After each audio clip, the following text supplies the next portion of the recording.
지난 40년 동안 결혼하고 아이 낳아 키우면서 시부모까지 봉양하는 동안 저는 하루라도 빨리 나이가 들고 싶었습니다.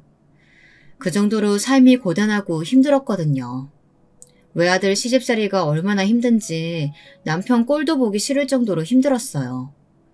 그래도 어영부영 시간이 가긴 가더군요. 자식들 다 키워놓고 시부모님 떠나보내고 나니 남는 건 남편뿐이었습니다. 예전엔 꼴도 보기 싫었던 얼굴에 어느새 쭈글쭈글 주름이 생긴 걸 보니 안쓰럽긴 하더군요. 늙어서 바짝 쪼그라든 뒷모습만 봐도 눈시울이 붉어졌습니다. 저의 지난 40년이 고되고 힘들었던 것처럼 남편도 부모의 처자식 건사하느라 힘들었을 테니까요. 인생이라는 게 참 비통합니다. 이제야 남편 고마운 줄 알고 좀 잘 살아봐야지 싶었더니만 남편이 너무 일찍 하늘나라로 가버렸어요. 제 나름대로는 살면서 겪을 만한 것들 다 겪으면서 살았다고 생각했습니다. 그런데 남편이 죽고 나니 그게 아니더군요. 그 어떤 고통보다 사무치게 힘들었어요. 저는 50에 혼자가 됐습니다. 남편 50 생일에 둘이 나란히 누워 약속했거든요. 이제 아들 둘 다 키워놨으니 둘이서 오손도손 여행도 다니면서 편하게 살자고요. 남편이 곁에 있을 때는 몰랐습니다. 남편은 누구보다 제 걱정을 많이 한 사람이었는데 저는 언제나 남편보다 자식이 먼저였어요. 남편은 저와의 노후를 꿈꾸고 있었는데 그 와중에 저는 자식들 걱정만 하고 있었으니까요. 그게 지금까지도 내내 마음에 남아 가슴이 아픕니다. 남편이 이렇게 빨리 제 곁을 떠날 줄 알았다면 하루라도 더 잘해줄 걸 그랬어요. 남편은 정말 예상치 못한 순간 갑자기 하늘나라로 가버렸어요. 말 그대로 마른 하늘의 날벼락이었습니다. 남편은 둘째 아들이 태어나고 난 후부터 택시 운전을 했어요. 20년 넘게 택시를 하면서 작은 접촉사고 한 번 나지 않은 사람이었는데 졸음운전 차량 때문에 추돌사고가 나서 응급실로 이송 중에 사망해버렸습니다. 남편과 제가 서로 죽고 못 사는 인꼬 부부는 아니었지만 그래도 몇십 년을 살붙이고 부부로 산 세월이 있잖아요. 하루아침에 남편이 사라져버리자 그 허망함이 말로 표현할 수 없을 정도였습니다. 너무 젊고 건강한 사람이 그렇게 가버렸다는 게 너무 억울해서요. 저는 제 팔자가 너무 싫었습니다. 좋은 부모 밑에서 곱게 자라지도 못했고 시부모님에게 사랑받는 며느리도 아니었어요. 그런 와중에 유일하게 저를 아껴주고 사랑해준 사람이 바로 남편이었습니다. 그런 남편을 너무 빨리 데려간 하늘을 원망했어요. 그리고 무엇보다 가장 밉고 싫었던 건 바로 제 자신이었습니다. 제가 생각해도 남편에게 참 모질게 굴었거든요. 넉넉지 않은 형편에 시부모님과 아들 둘을 키우다 보니 제가 매일 바가지도 많이 긁었어요. 시집살이가 힘들어서 툭하면 화도 많이 내고 잔소리도 했는데 남편은 제게 싫은 소리 한 번 한 적 없는 착한 사람이었습니다.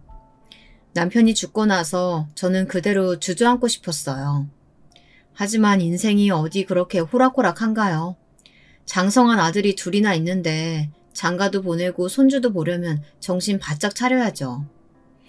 남편 죽고 10년 넘게 안 해본 것 없이 악착같이 살았습니다.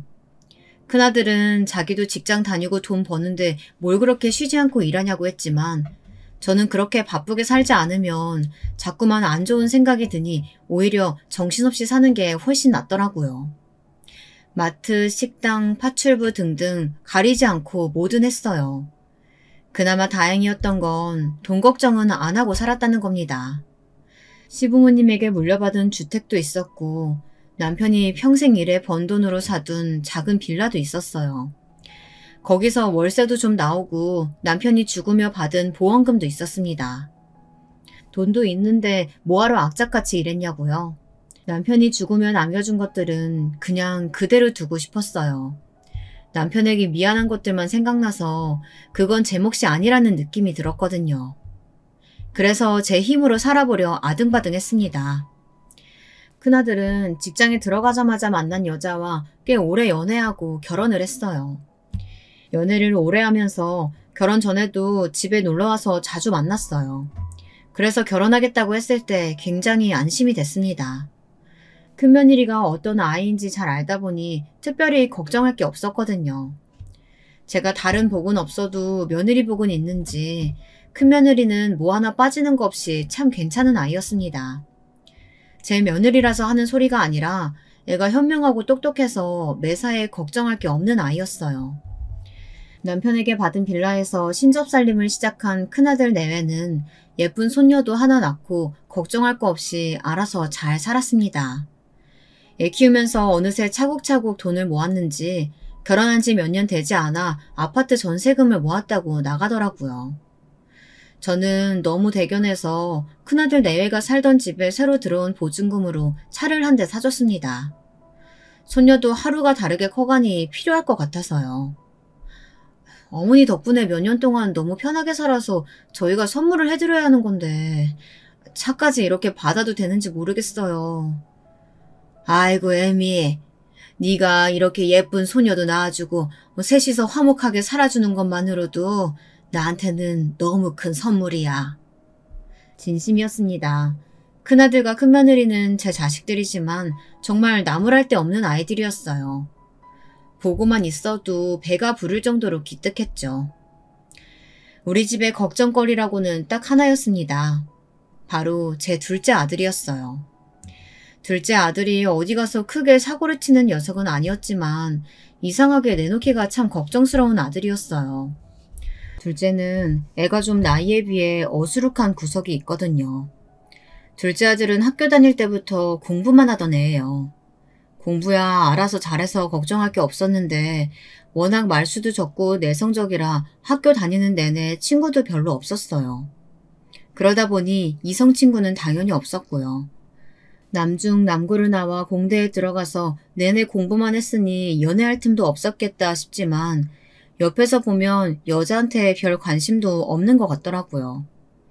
그래도 대학 졸업하자마자 바로 대기업 연구원으로 입사를 했어요.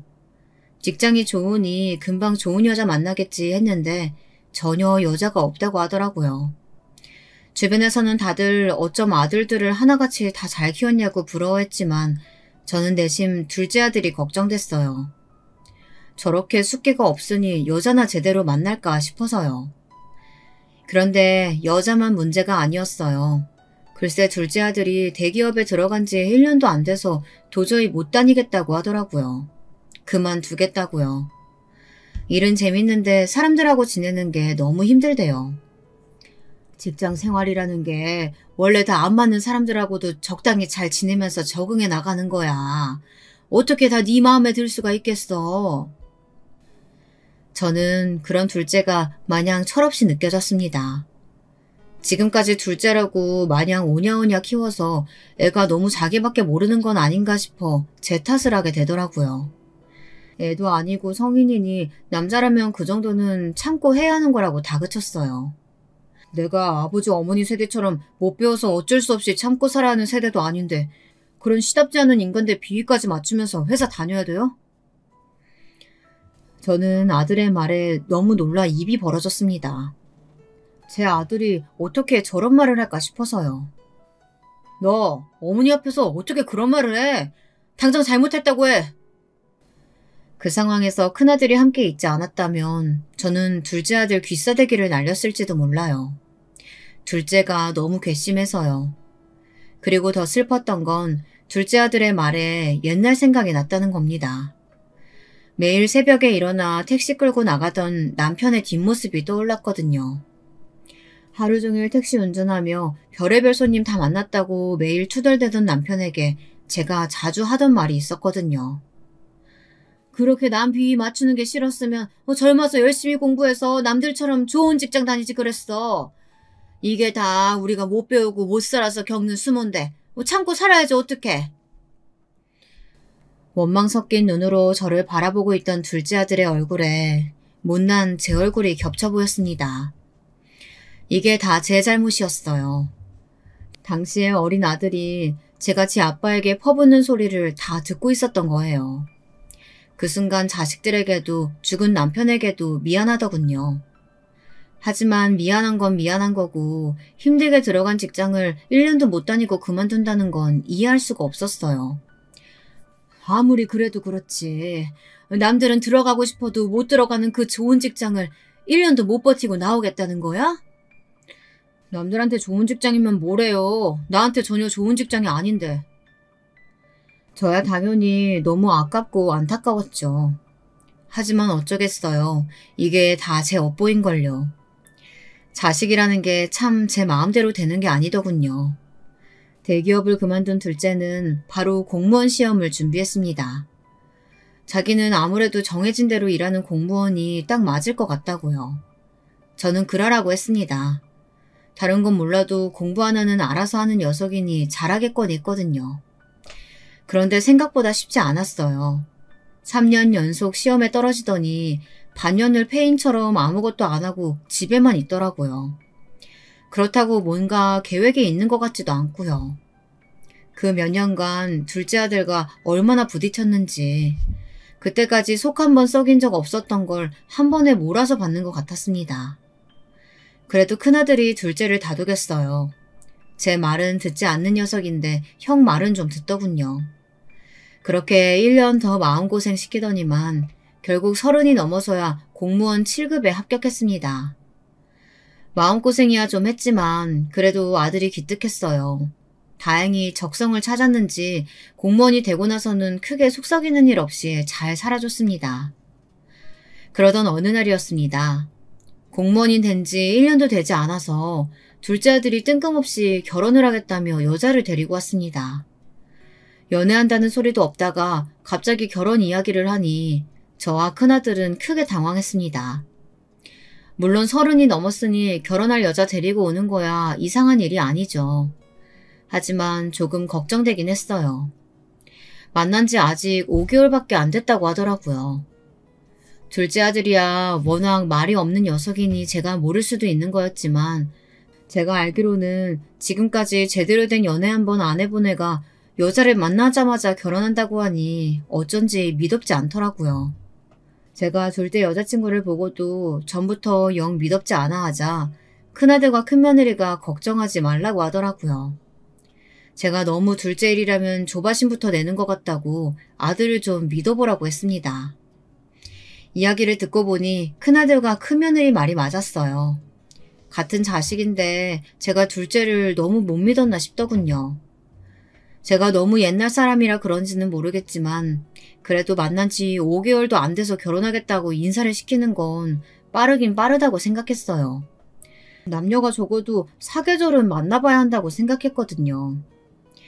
둘째 아들이 예비 며느리라고 데려온 아이는 처음 보았을 때는 참 괜찮아 보였어요. 제가 괜한 걱정을 했나 싶을 정도로 밝고 아주 싹싹하더라고요.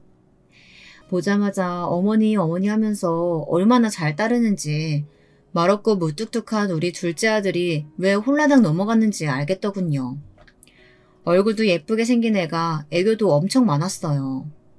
저야 요즘 애들 하는 일에 대해서는 모르지만 둘째 아들 말로는 돈도 잘 번다고 하더라고요. 핸드폰이랑 인터넷에서 무슨 화장품 파는 사업을 한다는데 회사 대표라고 그러더라고요. 거기다가 어릴 때 부모님이랑 미국에서 살다 와서 학교도 다 미국에서 나왔대요. 대학까지도요.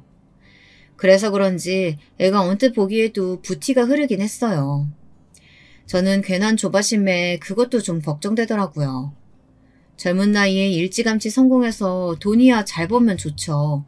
그런데 애가 들고 있는 가방이나 옷도 그렇고 좀 꾸미는 걸 좋아하는 것 같더라고요.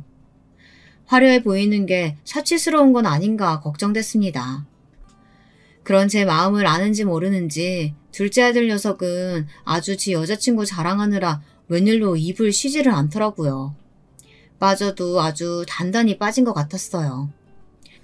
지아가 얼마나 똑똑한지 일찍부터 재테크 잘해서 강남에 아파트도 있고 차도 엄청 비싼 외제차라니까? 아들 말로는 혼자 강남 사는데 그게 자가이고 비싼 차도 타고 다닌다고 하더라고요. 그런 이야기까지 들으니 돈을 잘 벌긴 하나보다 했어요. 어찌됐든 며느리가 재력이 있으면 좋은 거니까요. 돈이야 잘 벌면 좋지. 근데 결혼도 하고 애도 낳고 살려면 알뜰하게 잘 모을 줄도 알아야지. 암튼 엄마는 걱정을 사서 한다니까. 서른에 집이랑 차 있으면 엄청 알뜰한 거지. 왜 괜한 꼬투리를 잡고 그래요? 꼬투리는 무슨. 엄마야 걱정돼서 하는 소리지. 암튼 네가 좋다고 하니까 허락이야 하지만 아직 결혼은 이르니까 차차 준비해서 내년에 해. 예비 둘째 며느리의 첫인상이 마음에 안 드는 건 아니었지만 아무래도 만난 지 얼마 안 된 게 마음에 좀 걸리더라고요. 결혼은 내년에 하라고 했습니다. 그랬더니 이놈의 아들 녀석이 아주 난리가 났더라고요. 엄마는 왜 매번 내 말을 무시해요? 난 무조건 올해 안에 지아랑 결혼한다니까요? 아무리 좋아도 사람을 반년도 안 만나보고 어떻게 알아? 적어도 1년은 만나봐야 하는 거지. 남녀가 불꽃 튀어서 연애하면 처음에야 당연히 좋죠. 근데 어디 결혼이 연애랑 같은가요? 둘이 아무리 좋아도 사소한 거 하나 안 맞으면 죽일 듯 싸우는 게 부부잖아요. 결혼해서 안 맞는다고 마음대로 헤어질 수 있는 것도 아닌데 연애할 때 이것저것 알아봐서 나쁠 거 없다고 생각했습니다. 엄마, 고루한 거야 진작 알고 있었지만 진짜 답답해서 못 살겠네. 어차피 결혼할 때 엄마한테 도움받을 생각 조금도 없으니까 결혼은 저희가 알아서 할게요. 그러니까 올해 하든 내년 하든 상관하지 마세요. 뭐야? 내가 엄연히 네 엄마인데 결혼하든 말든 상관을 하지 말라니. 그게 엄마한테 할 소리야? 여자친구를 처음 소개하는 자리에서 엄마를 무시해도 유분수지 아들이라는 놈이 아주 가관이더군요. 애초에 저의 허락 같은 건 필요 없답니다. 어차피 제 돈은 한 푼도 받을 생각이 없었으니 허락도 필요 없다네요. 제 아들놈이지만 정말이지 개념이라고는 없는 놈이었어요. 자기야, 아무리 그래도 어머니한테 그렇게 말하면 안 되지. 어머니 죄송해요. 저희가 결혼을 너무 서둘렀나 봐요. 어머니 말씀 저는 너무 이해해요. 교제하는 거 허락해 주셔서 감사합니다. 어머니 말씀대로 조금 더 연애하고 결혼 준비는 차차 하도록 하겠습니다. 그나마 다행이었던 건 제가 확실히 며느리 복은 있나 봅니다. 첫째 며느리도 현명하고 착한 아이라 항상 감사하는 마음으로 살았는데 둘째 며느리도 제 아들보다는 가정교육을 잘 받은 것 같더군요. 제가 남의 자식 이야기해봐야 뭐하겠어요. 제 둘째 아들놈이 저렇게 못났는데요. 저런 놈 좋다고 결혼해준다면야 감사할 따름이죠. 망할 놈의 아들놈이 제 말은 안 들어도 자기 여자친구 말은 들을 줄 알았더니만 자기 멋대로 곧바로 상견례 날짜를 잡았더군요. 핑계는 좋았습니다. 예비 며느리의 부모님께서 미국에 사시는데 일 때문에 이번에 나오시면서 한참 동안 나오기 힘들다고 상견례를 빨리 했으면 좋겠다고 하셨대요. 그래도 다행히 사돈댁 되실 분들은 좋아 보이시더군요. 겉으로 보기에도 부티가 잘잘 흐르고요. 그런데 이상한 건 결혼은 너무 서두르시더라고요. 제가 일이 바빠서 한국에 자주 나오기가 힘들어서요. 이왕 이번에 들어온 거 한국에서는 아예 시까지 올렸으면 좋겠는데요. 내년에 미국에서 식 올리고요. 아무리 그래도 이제 만난 지 반년밖에 안 됐는데 올해 안에 결혼은 좀 이르지 않을까요? 어머, 애들이 어린애도 아니고 딱 보면 아는 거지. 뭘 고민하세요. 돈이 없는 집안들도 아니고 그냥 바로 식 올리시죠. 역시 장모님 장인어른 엄청 쿨하시네요. 철딱선이 없는 아들 녀석은 결혼시켜준다니까 마냥 좋았나 봅니다. 하지만 제가 보기엔 좋게 말해서 화끈한 거지 사실 너무 성급해 보였습니다. 딸 가진 부모가 뭘 저렇게까지 딸을 시집 못 보내 안달인가 싶었습니다. 어디 자식 이기는 부모 있나요? 저들 둘이 저렇게 좋아서 하루라도 빨리 같이 살고 싶다는데 허락할 수밖에 없었습니다. 그런데 그 이후 결혼 준비를 하며 몇 번 더 둘째 며느리를 만났는데 애가 몇 가지 걸리는 부분이 있더라고요. 어릴 때부터 미국에서 생활하기도 했고 있는 집에서 곱게 자라서 그런지 확실히 경제관념이 좀 없긴 한 것 같더라고요. 제가 둘째 며느리에게 신접살림은 어떻게 할 생각인지 물었습니다. 저야 남편에게 받은 빌라가 있어서 둘째 아들도 첫째 아들 때처럼 결혼하면 그 집에서 살게 하려고 했어요. 그런데 예전에 듣기로는 둘째 며느리에게 강남에 아파트가 있다고 했으니 어떻게 할 생각인지 물었죠. 저희 빌라에서 살든 원래 둘째 며느리가 살던 아파트에서 살든 둘이 편한 대로 하라고요. 그런데 둘째 며느리 말이 어쩐지 듣기 거북했습니다. 어머니, 제가 어릴 때부터 워낙 큰 집에서만 살아버릇해서 작은 집에서는 답답해서 못 살아요. 아버님이 물려주셨다는 빌라도 미리 가봤는데 집도 너무 오래되고 둘이 살기는 좀 좁던데요? 얼마나 큰 집에서 살았는지 몰라도 그래도 20평대면 둘이 살긴 충분하지. 첫째도 거기서 애 하나 낳고 잘만 살았는데.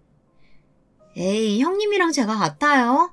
미국에서 20평대면 혼자도 못 살아요. 요즘 애들은 어른 앞에서 숨김없이 다 솔직하게 말한다고 듣기야 했지만 시댁에서 준비해준 신혼집을 가지고 좁네 답답하네 대놓고 말하는 모습이 제 입장에서는 좀 불편했어요. 하지만 어쩌겠습니까. 우리 둘째 며느리는 그게 성에 안 찬다고 하니 할 수 없죠. 그래서 저는 그럼 그냥 원래 둘째 며느리가 살던 그 잘난 강남 아파트에서 살라고 했습니다. 그 집은 그냥 따로 월세 주라고요. 이제 결혼하면 애도 낳아야 하고 돈 들어갈 때도 많으니까 월세라도 받아서 모아두면 좋을 것 같아서요. 엄마 이거 봐. 우리 지아가 이렇게 생각이 깊고 알뜰하다니까. 아들은 아주 좋아 죽는 것 같았지만 저는 도대체 어디가 생각이 깊고 알뜰하다는 건지 모르겠더군요. 그냥 대책 없는 애 같았어요. 제가 신혼집으로 주겠다는 빌라도 마음에 안 든다는 애가 아직 식도 안 올렸는데 살던 집까지 월세로 주면 도대체 어디서 살겠다는 건가 싶어서요.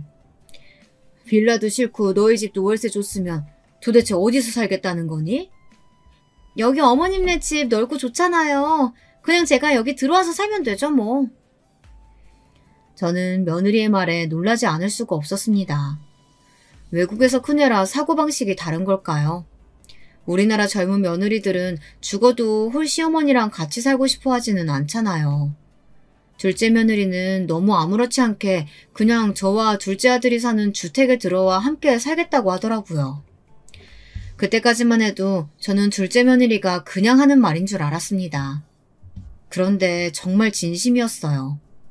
살던 집은 벌써 월세 줬다면서 둘째 며느리는 결혼식 며칠 앞두고 슬금슬금 짐을 하나둘씩 집에 가져다 놓더니 정말로 집에 들어왔어요. 저는 결혼식 날까지도 둘째 며느리와 아들에게 나랑 같이 사는 게 불편하지 않겠냐고 물었습니다.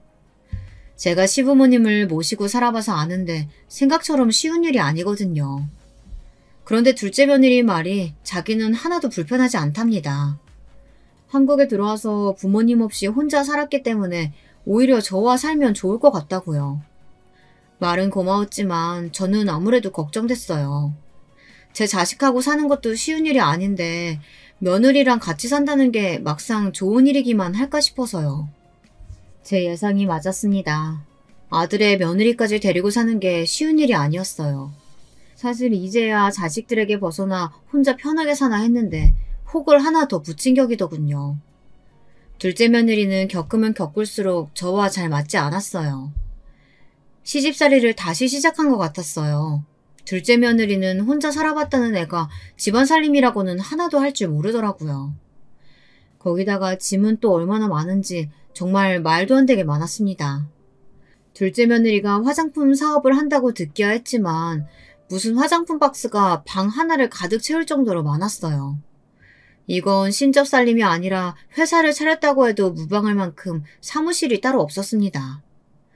그리고 화장품 박스를 봐도 도무지 뭘 파는 회사인지 모르겠더라고요. 제가 잘 몰라 그런지 인터넷에 쳐봐도 나오지도 않고요. 그뿐만이 아니었습니다. 둘째 며느리는 살림만 집에 차려놓고 거의 집에 들어오질 않았어요. 둘째 아들은 공무원이다 보니 매일 똑같은 시간에 출근해 똑같은 시간에 퇴근하잖아요. 근데 둘째 며느리는 언제 나갔는지도 모르게 나갔다가 밤 늦게나 들어왔어요. 무슨 일이 그렇게 많은지 얼굴 보기가 어려웠습니다. 사업하는 사람이니 바쁘면 좋죠. 하지만 저는 너무 힘들었습니다. 아들이 장가를 갔는데도 전하고 달라진 게 없었어요. 똑같이 아들 뒷바라지를 하며 며느리 뒷바라지까지 해야 했습니다. 둘째 며느리가 집에 들어와 살겠다고 한 이유가 이런 거였나 봐요. 이 집을 시댁이 아니라 무슨 하숙집 정도로 생각하는 것 같았습니다. 저를 시어머니가 아니라 무슨 가정부로 아는 것 같더라고요. 늦게 들어와서는 방은 잔뜩 어질러 놓고 빨래만 허물처럼 벗어놓고 사라졌어요. 그게 다 제 일이었죠. 당시에 몸이 안 좋아서 일도 쉬고 있었는데 이건 뭐 쉬는 게 아니라 다시 예전에 애들 어릴 때로 돌아간 것 같았어요. 집안일이 해도 해도 끝이 없었습니다. 저는 참다 더는 아무래도 안 될 것 같아서 며느리에게 한 소리 했습니다. 새아가, 아무리 바빠도 결혼한 애가 아가씨 때랑 똑같이 살면 안 되지. 남편은 못 챙기더라도 집안일 정도는 네가 알아서 해야 하는 거 아니니? 아침마다 방한 꼴이 이게 뭐야. 내가 정리해주는 것도 하루 이틀이지. 이건 뭐 시어머니가 아니라 파출부가 따로 없다. 어머 어머니, 파출부라뇨. 속상하게 무슨 그런 말을 하세요. 저희 친정엄마 보셨잖아요. 집안일이라고는 해보신 적도 없는 분이라서 저는 어릴 때부터 집에서 살뜰하게 챙겨주는 엄마 있는 친구들 너무 부러웠거든요. 저는 어머님이 정말 우리 엄마 같아서 편해서 그런 건데 불편하셨으면 너무 죄송해요. 둘째 며느리가 금세 시무룩해져서 이야기하니 괜히 제가 다 미안하더군요. 며느리는 제가 편해서 한 행동인데 제가 너무 예민했나 싶어서요. 며느리를 딸처럼 생각하고 싶다고 생각해놓고는 정작 며느리를 남처럼 대한 건 저였던 것 같더라고요. 아니야. 밖에 일이 바빠서 그런 건데 내가 요즘 갱년기가 오는지 너한테 괜히 예민하게 굴었나 보다. 저도 나이가 드는지 예전에는 식당 일에 남의 집 일까지 하면서도 아무렇지 않게 혼자 다 했던 집안일이 괜히 힘들고 짜증나고 그러더라고요. 저도 안 그러려고 해도 꼰대는 꼰대인지 며느리가 생기니 괜히 시어머니 노릇을 하고 싶었나 봐요. 그날 이후로 저는 많이 생각했습니다. 그래도 나이든 홀 시어머니랑 며느리가 같이 살아주는 것만으로도 고마운 건데 잘 지내보자 싶었죠. 그런데 제 착각이었습니다. 둘째 며느리는 제 생각처럼 마냥 해맑고 곱게 자란 아이가 아니었어요. 알고 보니 여우도 그런 구미호가 따로 없더라고요. 무슨 일이냐고요? 아무래도 둘째 며느리가 좀 이상했습니다. 사업도 잘 되고 돈도 잘 번다는 애가 항상 제 아들 돈만 썼어요. 그것도 아주 사치스럽게요. 그걸 제가 어떻게 알았냐고요? 아들이 제게 한번 돈을 빌려간 적이 있었어요. 말로는 둘째 며느리가 사업하는 사람이다 보니 여기저기 돈이 묶이게 되면서 당장 현금이 없다고 해서 아들이 자기 카드를 줬다더라고요. 그런데 사업하는 애라 그런지 쓰는 단위가 커서 둘째 아들 월급으로는 감당이 안 된답니다. 저는 당연히 아들에게 화를 냈어요. 돈이야 빌려줄 수 있지만 사업한다는 애가 그 정도로 돈이 없으면 그건 문제 있는 거 아니냐고요. 그러자 이 멍청한 아들놈이 되려 저에게 버럭 소리를 지르더군요. 엄마가 이렇게 뭘 모르니까 내가 무슨 말을 못하는 거야. 지아가 타고 다니는 차만 팔아도 아파트 전세금 나오는데 돈이 없긴 뭐가 없어. 아들놈은 매번 그놈의 비싼 차 얘기만 했습니다. 며느리가 어디서든 눈에 띄는 요란한 외제차를 끌고 다니기는 합니다. 근데 그 차를 타고 다닌다고 어디서 돈이 나오는 건 아니잖아요. 지금 당장 현금이 없다고 팔 것도 아니고요. 너 말 한 번 잘했다. 지야 걔 이 집 들어와 살면서 생활비 한 번 안 냈잖아. 그럼 버는 돈은 다 모았을 텐데 돈이 없다는 게 말이 돼? 아파트에서 들어오는 월세도 있을 텐데 네 카드까지 쓰는 거 보면 애가 나가서 도대체 뭘 얼마나 쓰고 다닌다는 거야? 저는 며느리가 아무리 사업을 하고 젊은 사람이라고 해도 이해가 되지 않았습니다. 결혼해서 제 아들에게 보탬이 되기는커녕 오히려 빚만 지고 있으니까요. 돈 빌려주기 싫으면 말지 왜 잔소리를 하고 그래요? 사업하다 보면 그럴 수도 있는 거지. 내가 이래서 어머니랑 같이 못 산다고 얘기했는데. 그래, 말만 하지 말고 제발 좀 나가라. 나도 너희 때문에 아주 힘들어 죽겠어. 둘째 며느리가 들어오고 나서 저와 아들은 또다시 싸우기 시작했습니다. 제 아들놈 하는 집도 하나같이 마음에 안 드는데 며느리 하는 꼬락서 언니까지 마음에 안 드니 너무 힘들더라고요. 한 번은 그런 적도 있었습니다. 제가 집에 들어오다 문 앞에 웬 박스가 잔뜩 쌓여있길래 들고 들어왔어요. 자세히 보니 박스에 적힌 로고가 다 명품이더라고요. 제가 아무리 몰라도 저도 들으면 아는 브랜드였어요. 저는 둘째 며느리가 들어오길 기다렸습니다.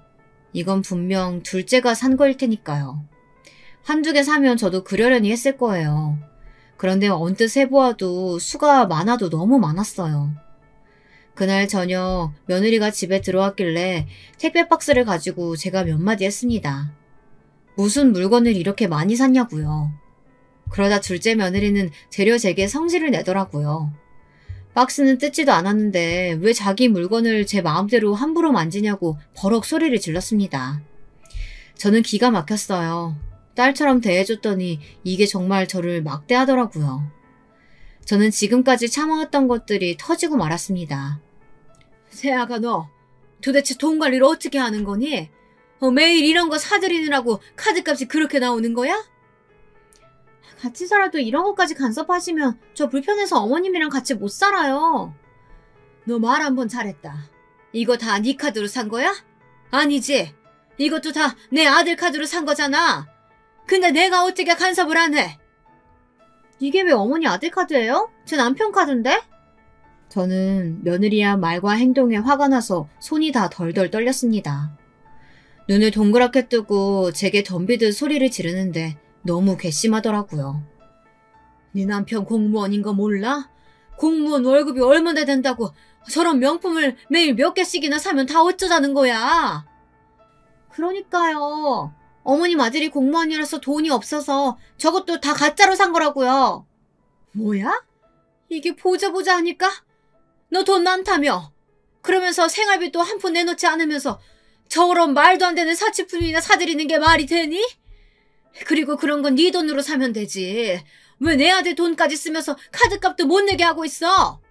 그때였어요. 둘째 아들이 집에 들어오다가 당시 상황을 보곤 제가 며느리를 구박하는 줄 알았나 봐요. 그럴 수밖에 없었던 게 여우 같은 둘째 며느리년이 아들을 보자마자 갑자기 바닥에 주저앉더니 울어댔습니다. 어머니 죄송해요. 저도 당연히 생활비 드리고 싶죠. 근데 사업이라는 게 잘 될 때도 있고 안 될 때도 있어요. 어머님이 조금만 이해해 주세요. 엄마, 정말 이렇게 못된 사람이었어요? 젊을 때 그렇게 시집살이 당했다고 난리를 치더니만 할머니랑 똑같이 하시는 거예요? 너도 눈이 있으면 여기 박스 좀 봐라. 돈도 없으면서 진짜도 아닌 가짜 명품을 남편 카드로 이렇게 긁는 애가 도대체 어디 있니? 엄마, 저 지아 남편이에요. 지아는 제 아내고요. 아내가 남편 카드로 물건 좀 산 거 가지고 시어머니가 이렇게 난리치는 거, 그게 바로 시집살이라고요. 저는 너무 기가 막혀서 말문이 막히더군요. 저는 꼬리가 9개 달린 며느리년 때문에 아들에게 그렇게 싫으면 나가 살라고 소리치고 말았습니다. 그러자 아들은 당연히 나가겠다고 했어요. 저는 그날 이후 이대로 둘째 아들과 영영 인연이 끊길지도 모르겠다고 생각했습니다. 집안에 여자가 잘 들어와야 한다는 옛말을 너무너무 싫어하던 저였지만 그 순간 저는 절실하게 그렇게 느꼈어요. 제 아들놈도 아들놈이었지만 그 순간 한마디도 안 하고 훌쩍이고 있던 둘째 며느리가 너무 미워서요. 그런데 그날 이후 예상치 못한 일이 벌어졌습니다. 도대체 제 팔자는 어디까지 꼬여있는 건지 모르겠어요. 글쎄 제 집에서 제가 쫓겨나고 말았습니다. 무슨 일이냐고요? 글쎄 며칠이나 집에 안 들어오던 둘째 아들 내외가 갑자기 들어와서 한다는 소리가 저더러 나가라네요. 엄마, 나는 사실 지아랑 결혼하면 당연히 분가해서 나가서 살고 싶었어. 근데 지아가 엄마랑 잘 지내고 싶다고 해서 들어와 살았던 거야. 근데 내가 옆에서 보니까 엄마가 해도 너무하는 것 같아. 지아 위해서 계속 이대로는 같이 못 살겠어. 저는 이게 다 무슨 개소린가 싶었어요. 저는 단 한 번도 자기들하고 같이 살고 싶다고 한 적이 없었어요. 자기들 멋대로 결혼하기 전에 집에 들어와서 빌부터 살아놓고는 이제와 마치 저를 모시기라도 한 것처럼 구는데 기가 막히더군요. 더는 너희랑 말 섞고 싶지 않으니까 그냥 나가. 너희 둘이 나가서 어디 한번 행복하게 잘 살아봐라. 어머니, 저희가 어떻게 나가요? 제가 살던 집 월세 줬잖아요. 지금 나가라고 하면 보증금에 위약금까지 줘야 되는데 저 돈 없어요. 그거 어머님이 내주실 거예요? 그게 무슨 개소리야. 그럼 뭘 어쩌라고? 이제와 다시 뭐 빌라라도 들어가겠다는 거야? 그 빌라는 나 일하는 데서도 너무 멀고 지하 회사 짐도 다 이 집에 있잖아. 지하에 월세 나갈 때까지만 엄마가 나가줘. 그게 서로한테 좋을 것 같아. 뭐야? 너 이 새끼 아들놈이 새끼라는 게 마누라 감싸겠다고 지금 어미더러 나가라는 거야? 이런 배은망덕한 새끼 어디 감히 엄마를 쫓아내? 쫓아내는 게 아니라 우리가 같이 살면 자꾸 싸우니까 하는 소리잖아. 그럼 같이 살면서 엄마가 지한테 잔소리하지 말고 잘해주던지. 이래서 아들놈은 키워봐야 소용없다는 말이 있나 봅니다. 아들놈은 끝까지 여우 같은 지 마누라 편만 들면서 저더러 싫으면 나가랍니다. 그러더니 한다는 소리가 더 최악이었어요. 저희가 둘째인데 지금까지 어머니 모시고 살았잖아요. 큰형님네는 어머님이랑 안 살아보셨으니까 이 기회에 형님 댁으로 가세요. 그러면 형님도 아마 제 마음 이해하실걸요? 그래 엄마. 엄마가 엄청 예민하고 잔소리 심한 사람인 거 형이랑 형수도 알아야 돼. 너희가 이 집 뺏어가려고 둘이 아주 작당을 했구나. 내가 이대로 당하고만 있을 것 같아? 내가 너희 둘 다 가만히 안 둘 거야. 엄마, 우리가 언제 이 집을 뺏는다고 했어. 월세 계약 끝날 때까지만이라니까. 엄마 요즘 진짜 이상한 거 알아? 이제는 아예 저를 미친 시어머니 취급하더군요. 며칠 뒤 둘째 아들이 큰아들한테 무슨 소리를 했는지 큰아들과 큰며느리가 저를 데리러 왔더군요. 어머니, 자꾸 둘째네랑 싸우지 마시고 당분간은 저희 집에서 지내세요. 그게 무슨 소리야. 너희 장모님도 편찮으셔서 큰애가 신경 쓸 일도 많은데 나까지 너희 집으로 가는 게 말이 돼? 괜히 우리 큰며느리 부담되게 그런 소리 하지도 말아라. 이게 무슨 일인지 모르겠어요. 둘째 아들이 제가 둘째 며느리를 너무 괴롭혀서 같이 살기 힘들다고 했나 봐요. 큰아들은 저에게 둘째네가 마음에 안 들어도 둘이 이미 결혼한 부부니 제가 간섭하면 안 된다네요. 억울해 죽겠습니다. 제가 진짜 간섭이라도 했으면 이렇게 억울하지 않을 거예요. 안 그래도 큰며느리네 안싸돈도 연세도 많고 몸도 안 좋으셔서 며느리가 힘들어하는 걸 아는데 괜히 저까지 신경 쓰게 해 미안하더군요. 큰아들과 큰며느리에게까지 괜히 마음 쓰게 한 것 같아 속상했습니다. 그럴수록 둘째 며느리가 미웠어요. 이게 다 그년 때문에 벌어진 일이니까요. 저는 이를 갈았습니다. 둘째 인연을 도대체 어떻게 하면 좋을까 싶어서요. 저는 우선 빌라로 들어왔습니다. 다 세를 준 상태라 1층에 제일 작은 집만 비어있어서 급한 대로 그 집으로 들어왔어요. 거의 쫓겨나다시피 나왔으니 짐도 거의 못 챙겨서 나왔죠. 갑작스러운 일에 당연히 마음이 헛헛했습니다. 저는 너무 서러웠지만 자식들 앞에서 애써 티를 내지 않았습니다. 괜히 저 때문에 자식들 가정에 분란을 만들고 싶지는 않았어요. 하지만 속이 너무 답답해서 가만히 집에 있지를 못하겠더군요. 그래서 다시 일을 시작했어요. 예전에 식당에서 같이 일했던 언니가 야쿠르트 일을 하는데 그게 생각보다 벌이가 쏠쏠하다고 하더라고요. 그래서 저도 한번 해볼까 싶어 바로 시작했습니다. 일은 생각보다 할만하더라고요. 역시 나이가 들어도 일하긴 해야 해요. 원체 제가 집에만 있는 성격은 아니다 보니 오히려 나와서 사람들도 만나고 돈을 버니 전보다 훨씬 마음이 나았습니다. 바쁘게 지내다 보니 밉상인 둘째 며느리와 아들도 잘 떠오르질 않았고요. 며느리야 남의 자식이니 그러려니 하지만 제가 이렇게 난리를 치고 집을 나왔는데도 연락 한 번 없는 아들놈은 원망스러웠습니다. 아무리 자기 마누라밖에 모르는 놈이라고 해도 제가 제 배 아파 낳은 제 자식 놈인데 어쩜 엄마 알기를 개똥으로 아나 싶더군요. 야쿠르트 일을 시작한 지 얼마 되지 않았을 때의 일이에요. 제가 담당해서 일하는 곳은 집값이 비싸기로 유명한 대단지 아파트였어요. 그날도 그 앞에서 야쿠르트를 팔고 있었습니다. 그런데 아주 익숙한 차 한 대가 단지 앞에 멈춰서더라고요. 분명 저 요란한 차는 제 둘째 며느리 차였어요. 역시나 차에서 내린 사람은 바로 제 둘째 며느리였습니다. 분명 일하고 있을 시간인데 여긴 무슨 일인가 싶더군요. 화려한 차림을 하고 내린 며느리는 일행과 함께 단지 안쪽으로 들어가려고 하더군요. 저는 당연히 며느리에게 아는 체를 하려고 다가갔습니다. 물론 말다툼이야 했지만 그래도 가족이니까요. 새아가 이 시간에 여기는 무슨 일이니? 제가 뒤에서 며느리 어깨를 툭툭 쳤어요. 그러다 둘째 며느리와 일행이 제 쪽으로 돌아섰습니다. 며느리와 함께 있던 일행이 며느리의 친구였나 봐요. 제가 아는 척을 하자 친구로 보이는 일행이 제가 누구냐고 묻더군요. 그래서 저는 당연히 시어머니라고 이야기하려고 했습니다. 그런데 그 순간 생각지도 못한 일이 벌어졌습니다. 글쎄 며느리가 제 앞을 가로막고 서더니 제 입을 막더군요.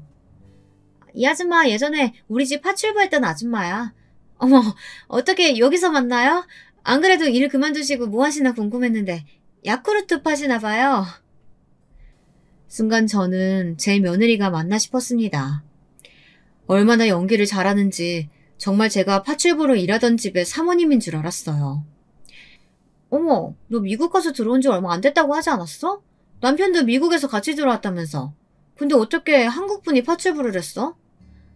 아, 그게 결혼 전에 잠깐 한국 들어온 적이 있었거든. 세상이 이렇게 좁다니까. 너랑 아는 아줌마면 앞으로 아쿠르트 여기서만 사야겠다. 아줌마, 저 아쿠르트 10,000원어치 주세요. 저 여기 단지 사니까 앞으로 자주 올게요. 저는 제 귀로 직접 듣고도 제 귀를 의심했습니다. 이게 무슨 소리인가 싶어서요. 며느리가 미국에서 살다 들어온 건 저도 알지만 남편이 미국에서 같이 들어왔다는 이야기는 또 무슨 소리인가 싶었어요. 제 아들은 미국에는 아예 나가본 적도 없는데 말이죠. 순간 너무 혼란스러워서 말문이 막혀 있는데 며느리가 친구를 먼저 단지 안으로 보내더니 잔뜩 당황한 얼굴로 제 곁으로 다가오더라고요.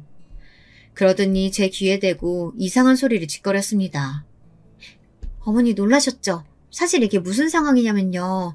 아까 그 친구가 저랑 초등학교 동창이에요. 저 친구 남편이 엄청 잘 나가는 사람인데 자꾸 자랑질을 하잖아요. 제가 꿀리기 싫어서 거짓말 좀 했어요. 왜 여자들끼리 은근 그런 기싸움 하잖아요. 어머님은 이해하시죠?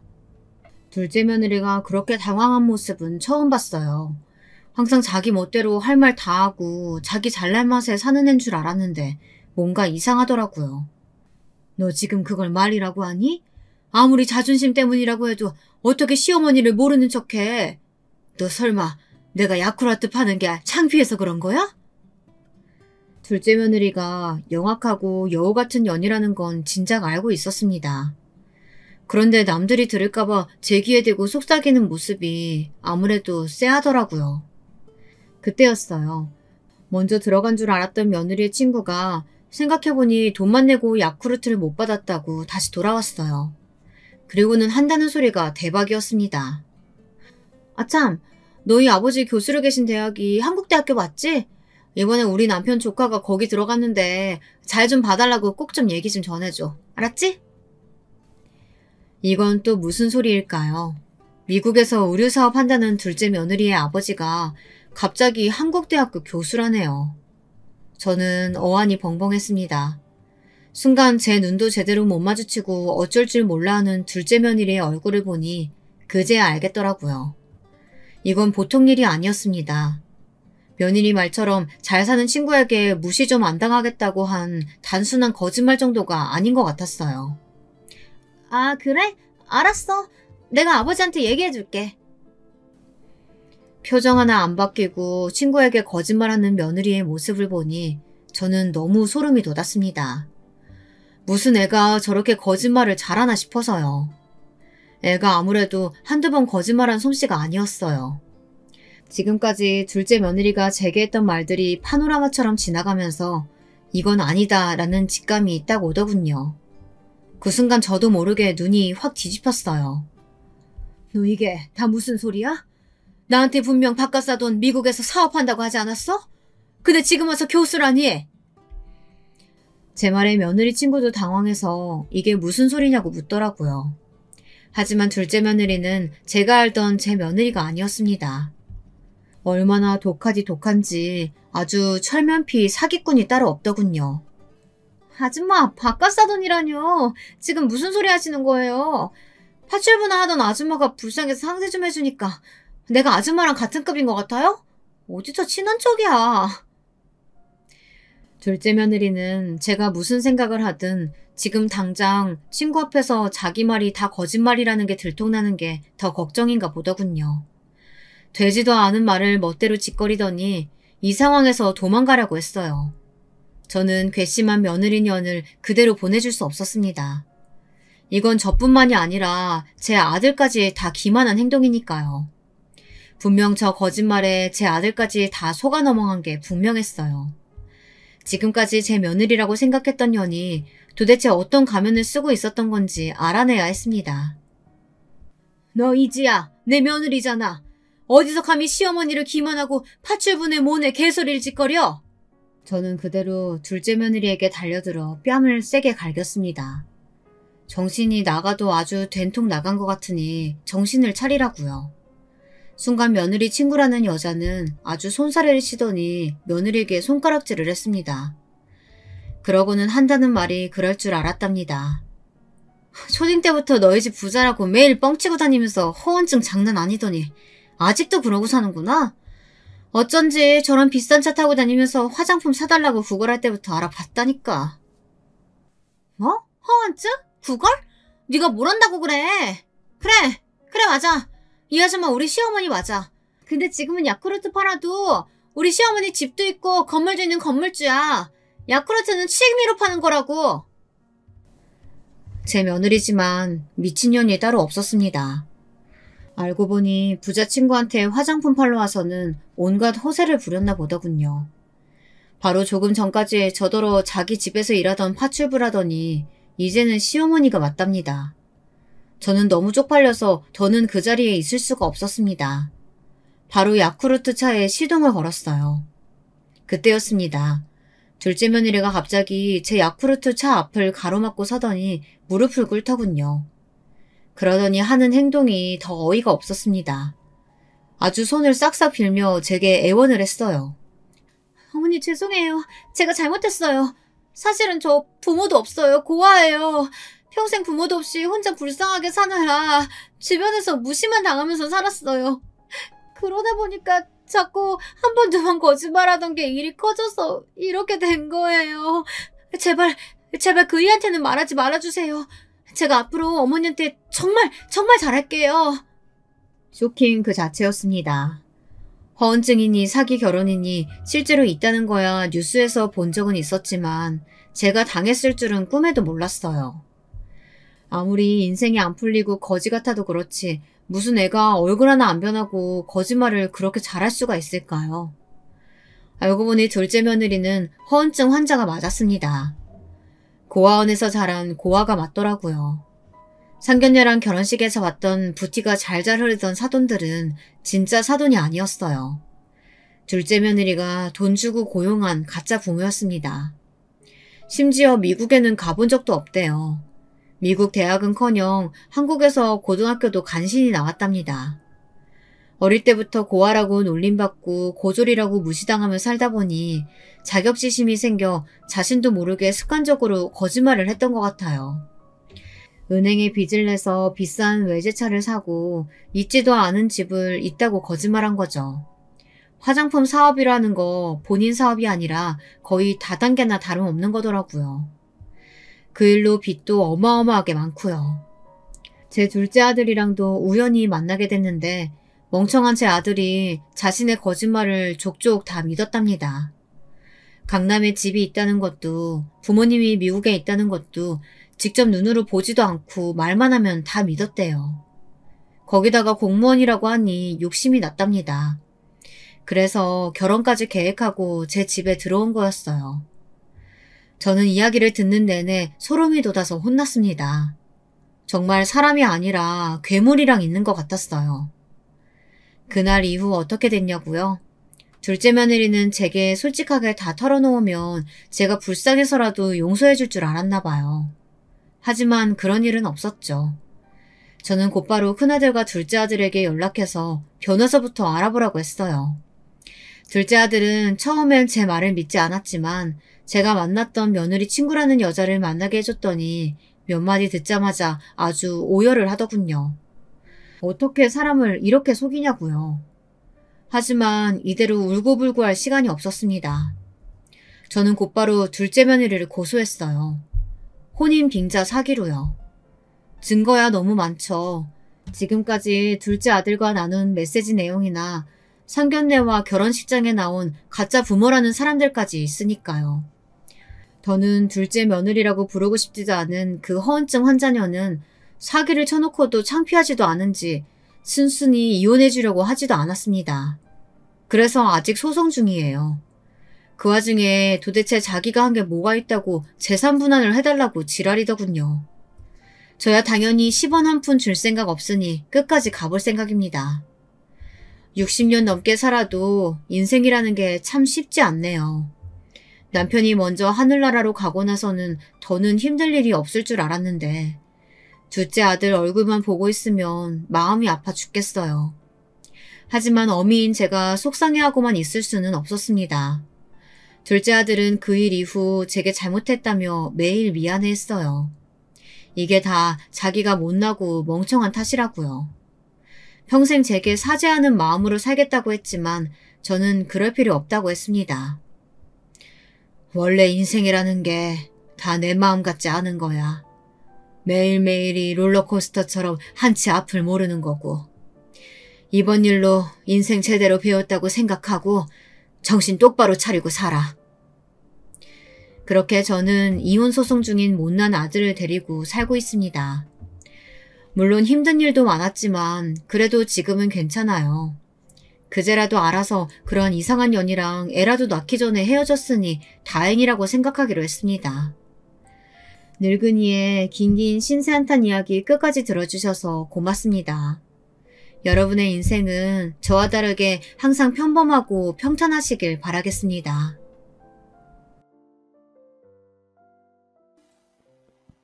안녕하세요. 저는 50대 중반에 들어선 한 여자입니다. 전 오늘 살면서 크게 돈이 부족한 적도 없었고 특별히 힘든 일도 없었던 저의 인생에서 가장 속상했던 이야기를 한번 해보려 합니다. 누구에게도 속 시원히 하지 못했던 젊은 날의 이야기예요. 먼저 저의 어린 시절에 대해 말씀을 드리자면 전 바닷가가 있는 큰 도시에서 자라났습니다. 아버지는 해산물 시장에서 일을 하셨어요. 바로 6.25 전쟁 때 피난민들의 든든한 양식이 되어 주었던 어묵을 만드는 일이었습니다. 오늘날에는 여러 어묵 브랜드들도 생기고 했지만 아버지가 일을 하실 당시만 해도 그냥 시장에서 조기, 전갱이, 갈치 등의 생선살을 치대어 밀가루와 함께 사람이 일일이 튀기는 방식이었다고 해요. 채소도 조금 넣고요. 튀긴 음식이라 보관이 용이하고 먹으면 배도 든든해서 아버지의 장사는 제법 잘 되었다고 합니다. 저희가 살던 도시가 워낙 어묵으로 유명한 지역이기도 했고요. 시간이 지날수록 직원들을 차차 늘리고 직원들이 빠른 손놀림으로 일을 했지만 1980년대에 들어 도시화를 겪으면서 아버지는 나름 공장시설을 도입하게 되었습니다. 좀 더 효율적으로 생산을 해보고 싶으셨던 거죠. 물론 시설을 갖추는데 돈은 많이 들었지만 그래도 새로운 시도였고 그만큼 장사는 더 자리를 잡아갔습니다. 이런 집에서 1남 2녀 중 막내로 태어난 저는 아버지의 덕분으로 유복하게 어린 시절을 보냈습니다. 크게 부족한 것이 없었고 그저 달리기 하는 것을 좋아하는 말괄량이 소녀였죠. 어린 시절 매일 하라는 공부는 하지 않고 아버지 공장으로 놀러 갔는데 저는 공부보다 뭔가 공장 돌아가는 것을 보는 것이 재미있었어요. 많은 생선의 살들이 여러 과정을 거쳐 제가 좋아하는 맛있는 어묵튀김으로 변하는 것이 너무나 신기했거든요. 아버지도 재미있어 하는 저를 굳이 오지 말라고 말리지 않으셨죠. 그리고 항상 퇴근하시는 길에 졸래졸래 따라가는 저에게 제일 큰 어묵 하나를 먹으라고 쥐어주시곤 했어요. 그 어묵은 아버지가 손수 방금 튀긴 것이었어요. 그렇게 아버지와 함께 저녁 노을을 보며 집으로 돌아오면 항상 어머니는 맛있는 반찬을 한 상 가득 차려놓고 아버지와 저를 기다리고 계셨죠. 고등학교를 졸업하고 저는 당연히 대학을 진학하는 오빠와 언니들을 따르지 않고 아버지께 공장 일을 배워보고 싶다고 말씀드렸어요. 대학이야 필요하면 나중에 갈 테니 우선 어묵을 만드는 방법을 배우고 싶다고 말이죠. 그때는 왜 그랬는지 공장 직원분들과도 너무 친하고 그래서였는지 대학을 가는 것보다 공장에서 어묵을 만들며 아버지를 돕고 싶더라고요. 당연히 아버지는 무슨 소리냐며 처음엔 역정을 내셨지만 저는 고집을 부렸습니다. 어묵 만드는 것 좀 배워보고 그냥 월급 많이 안 주셔도 되니까 재미삼아 왔다 갔다 한다고요. 그렇게 저는 얼른 대학 가고 좋은 집에 시집 가야지 라는 소리를 귓등으로 들으면서 20살부터 공장으로 출근을 했습니다. 아침에 출근을 해서 그날 쓸 기름도 체크하고 어묵을 찍어낼 틀 같은 것들도 살펴보면서 저는 그렇게 생선살과 함께 하루 7시간 이상을 공장에서 보냈습니다. 당연히 어머니는 꽃 같은 20대의 나이에 왜 저러냐고 안타까워하시기도 하고 저에게 화를 내시기도 했지만 저는 정말 그게 좋았어요. 빨리 대학 가고 좋은 집으로 시집 가는 게 여자 인생에서 제일 가는 길이란 소리를 귀에 못이 박히게 하셨지만 그래도 부모님은 대학 가기 전 잠깐만 공장 일을 하겠다는 제 고집을 꺾지 못하셨습니다. 좀 애늙은이 같았던 제 유일한 낙이라면 주말마다 부모님이 다니시던 절에 같이 올라가서 맑은 공기를 쐬고 불공을 들이실 때 함께 절도 하고 스님의 좋은 말씀을 듣는 것이었어요. 지금 생각해도 저도 참 유별났던 것 같아요. 보통 20대가 좋아할 일들은 아닌데. 그 당시 서울로 대학을 간 언니는 유명한 번화가의 맞춤복집에서 예쁜 원피스 정장도 맞추고 항상 방학이면 예쁜 모자에 최신 유행 원피스를 입고 집으로 내려와 서울 생활에 대해 눈을 반짝이며 이야기했지만 저는 진짜 그런 것들이 하나도 해보고 싶지 않았어요. 참 이상했죠, 저도. 공부 많이 해서 큰 사람이 되라고 서울로 보냈던 오빠는 아버지 사업을 이어받으라는 어른들의 뜻을 따라서 경영을 전공하고 있었어요. 공부가 많이 힘들었던 모양인지 오빠는 집에도 거의 오지 못하고 공부를 했죠. 그렇게 저희 삼남매는 각자 자신의 길을 열심히 닦고 있었어요. 저는 꼭 사업을 물려받겠다는 욕심 같은 건 없었고 그저 어릴 때부터 먹은 어묵이 맛있고 그걸 먹는 사람들의 표정이 행복해지는 것을 보면 즐거워서 부모님 곁에 남기로 했던 것 같아요. 언니 오빠가 공부를 위해 그렇게 가버리자 엄마가 내심 적적해 하셨거든요. 저는 매일 보람차게 공장에서 하루를 마무리하고 저녁을 부모님과 보내는 것이 참 좋았답니다. 그렇게 친구에게도 별 관심이 없고 꾸미는 것에도 관심이 없던 전 당연히 남자에게도 관심이 없었어요. 또 어차피 공장을 가면 작업복을 입어야 했기에 항상 면티에 그냥 어두운 색 바지를 대충 입고 머리를 질끈 묶고 다녔습니다. 그저 편한 게 좋았거든요. 그런 저를 사람들은 부잣집 딸로 보지 않았지만 저는 딱히 부자로 보이고 싶지도 않았어요.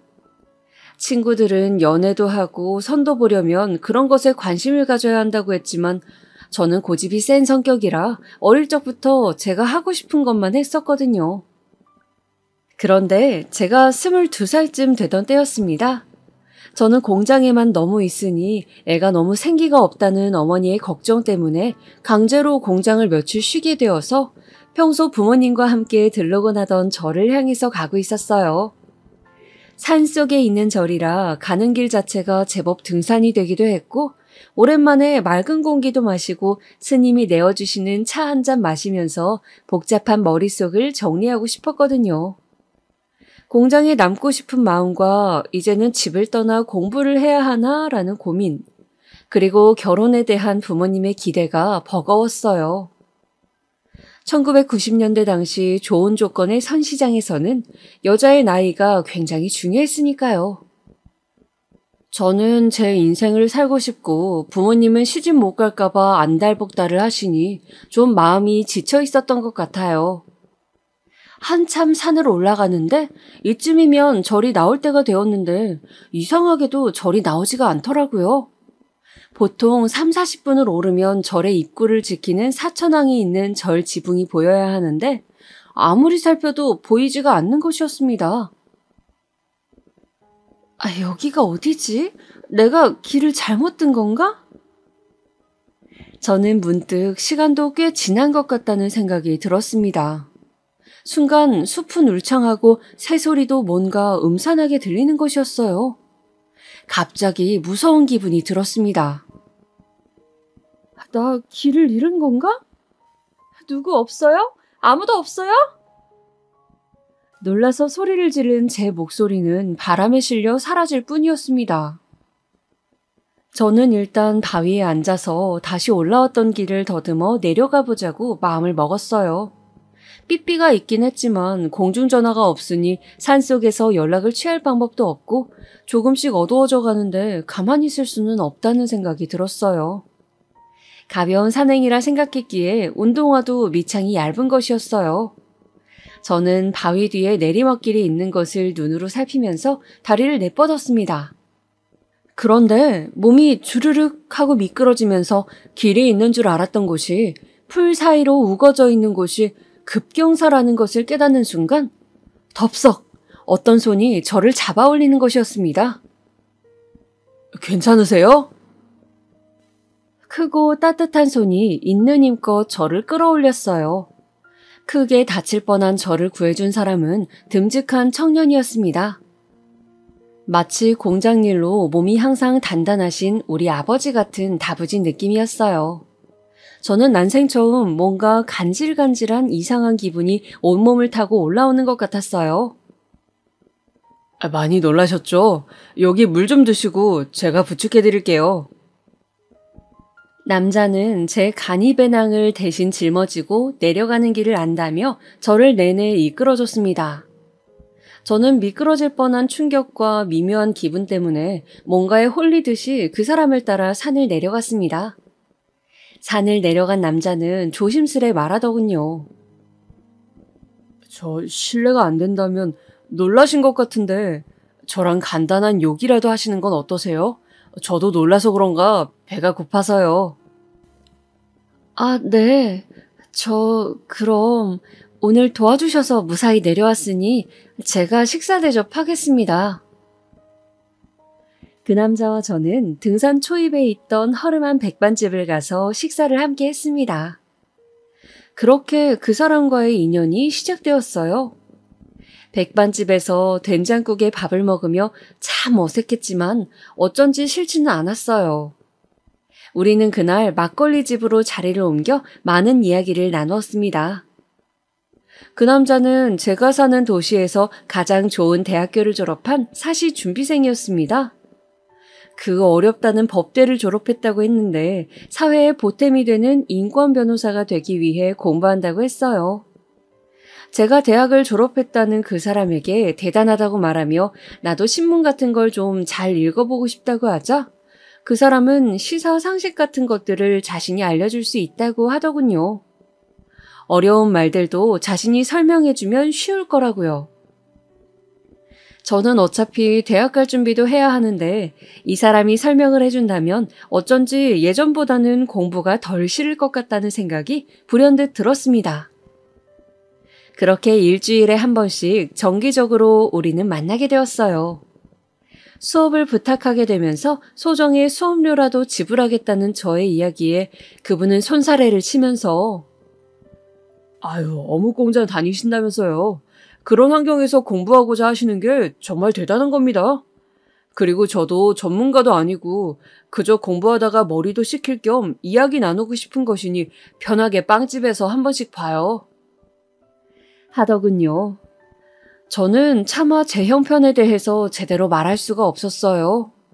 가난한데도 공장을 다니며 공부를 하려 한다고 오해한 그분이 저를 너무 칭찬했기 때문이죠. 그런 채로 우리는 수업이라는 명목으로 만남의 횟수를 쌓아갔습니다. 옛말에 남녀가 붙어 있으면 결국 정분이 난다더니 그렇게 결국 우리는 만난 지 6개월 만에 자연스럽게 연인이 되었어요. 물론 연애를 시작하고 나서도 남자친구가 오해하고 있는 우리 집 형편이라든가 선을 보고 결혼하는 것을 당연하게 생각하는 집안 분위기는 말하지 못했습니다. 어떤 반응을 보일지 두려웠고 제가 거짓말을 했다고 생각할까봐 걱정되었거든요. 그저 이 순간만큼은 이 사람과 즐겁게 보내고 싶다는 마음이었습니다. 남자친구는 한 번씩 저를 대포집에 데려가 술 한 잔을 권하면서 어려운 정치 이야기들을 하기도 하고 또 가난한 자신의 처지를 비관하기도 하더군요. 저는 저를 귀해한다고 말하면서도 아무것도 해줄 수 없다고 슬퍼하는 그 사람에게 어느덧 마음을 많이 주고 있었습니다. 좀 측은지심 같은 것도 있었던 것 같고 또 제가 가지지 못한 똑똑한 모습이 굉장히 호감도 갔던 것 같아요. 그 사람은 5남매 중 차남으로 형보다 공부를 잘해 집안을 세울 기둥이라고 기대를 한 몸에 받고 있다고 했어요. 제가 살던 대도시 근처의 작은 시골 동네 출신인데 아직도 동네에서 제일 공부 잘한 아들 뒀다고 사람들이 부러워해서 부모님께서 자랑스러워 하신다며 자신은 꼭 사시에 붙어야 한다고 말했습니다. 하루 종일 하숙집에 앉아 책과 씨름할 때면 가끔은 그런 기대가 천근만근 돌덩이보다 무겁게 어깨를 짓누른다고 했어요. 그래도 일주일에 한 번 저랑 만나서 이야기를 할 때는 그나마 잊을 수 있다면서 환하게 웃었습니다. 처음 식사를 하면서 제가 어묵 공장에 다닌다고 이야기한 후로 오빠는 저의 집안 형편에 대해서 자세히 묻지 않았습니다. 저의 다 늘어진 티셔츠와 질끈 묶은 머리 때문인지 아마도 제 형편을 안 좋게 추측하는 것 같았어요. 데이트를 하고 날 때 제가 가끔 돈을 내려고 하면 오빠는 화를 내면서 말했거든요. 나 밥 사줄 돈 있으면 집에 갈 때 빵이라도 사서 부모님 드리라고요. 저도 그런 오빠에게 차마 제가 일하는 어묵공장 사장님이 아빠라고 이야기할 수는 없었습니다. 부르주아니 뭐니 하면서 읽은 책에 대해서 열변을 토하는 오빠는 부자들은 모두 양심이 없고 법을 조롱하는 인간들이라고 믿는 것 같았거든요. 저는 이런저런 생각 없이 그저 그 사람과의 시간을 오롯이 즐기고 싶었어요. 우리가 결혼을 하지 못하더라도 훗날 청춘의 아름다운 기억으로 남을 것이니까요. 오빠는 대학 인근의 하숙집에서 하숙을 하면서 공부를 하고 있었습니다. 저는 그런 오빠의 하숙집 앞에 종종 어묵을 싸들고 찾아가곤 했어요. 오빠, 내가 방금 전에 튀긴 어묵이야. 배고플 때 간식으로 먹어. 오빠는 항상 제가 가져다주는 어묵을 고마워하며 받아 맛있게 먹곤 했어요.